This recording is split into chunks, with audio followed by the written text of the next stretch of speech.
There's a tempting idea floating around AI right now. Just hand a model your goal and let it figure out every step entirely on its own. Sometimes that's exactly the right call. But a lot of the time, it's slower, pricier, and far harder to trust than it ever needed to be.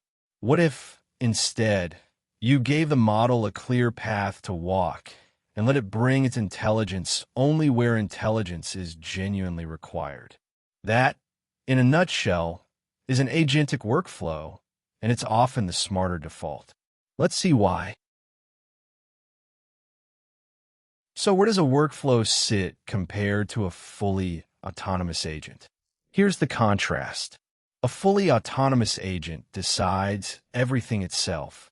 You hand it a goal, and it dynamically chooses its own steps and tool calls in an open loop. That's wonderfully flexible, but it's also the hardest thing to predict, debug, and control, and it can wander down expensive paths you never intended it to take. In practice, that unpredictability is exactly why teams hesitate to hand an open agent anything that really matters. An agentic workflow sits in the sweet spot between that free-roaming agent and a rigid script with no judgment at all.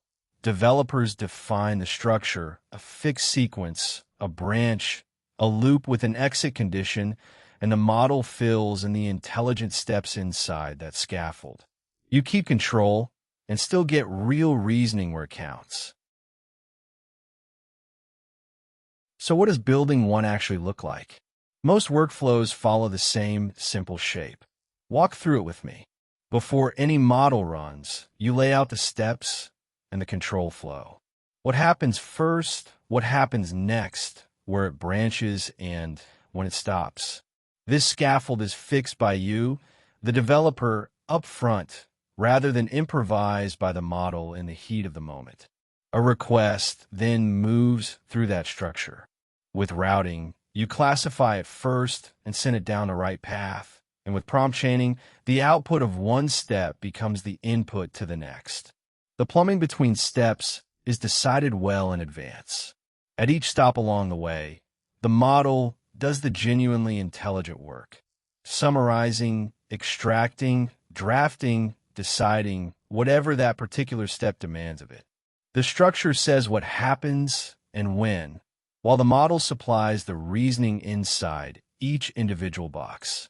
Only that judgment is left to the model. The rest of the journey was your decision, made in advance.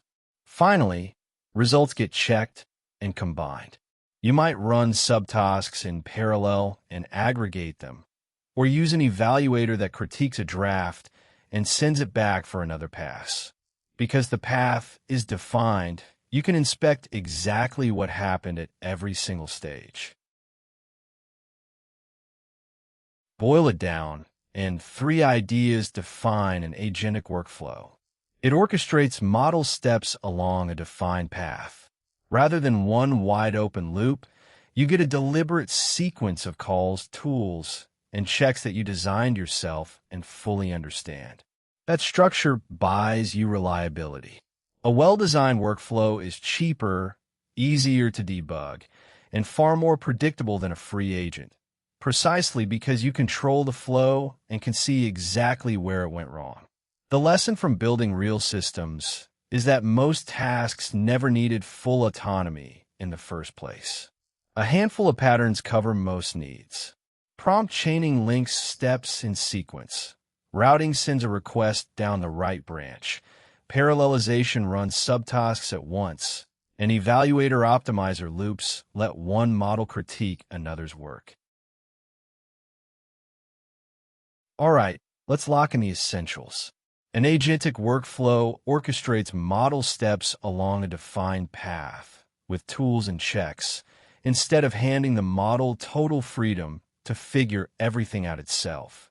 It's the reliable middle ground between a rigid script and a fully autonomous agent, and it's usually cheaper, more predictable, and far easier to debug. Common patterns include prompt chaining, routing, parallelization, and evaluator optimizer loops, and the guidance is to start simple and add structure only when you truly need it. Reach for a full agent only when the task genuinely demands open-ended, dynamic decisions. Want more practical AI concepts broken down without the hype? Come spend some time with us over at standarity.com.